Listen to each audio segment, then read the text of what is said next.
கேக்கு பண்ணதுக்கு முதல்ல பாலில் சீனிப்பாவும் எண்ணெயும் சேர்ந்து விடணும். சரி விடுங்க. அப்போ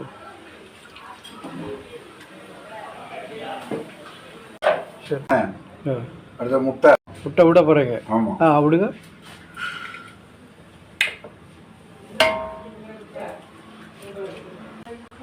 சோடா உப்பு எதுக்கு போடுவீங்க? சோடா உப்பு போட்டால் தான் அது ரவை போடுவீங்களா? போடுங்க.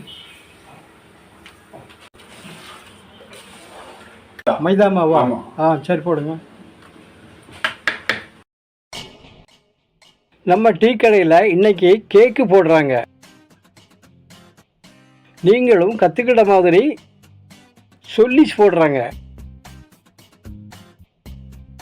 இது ஒரு ஸ்பெஷல் ஐட்டம். ருசியாக மிருதுவாக இருக்கும்.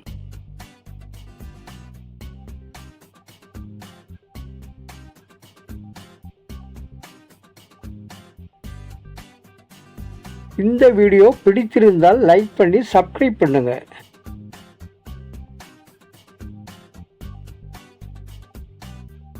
மீண்டும் அடுத்த வீடியோவில் சந்திப்போம்.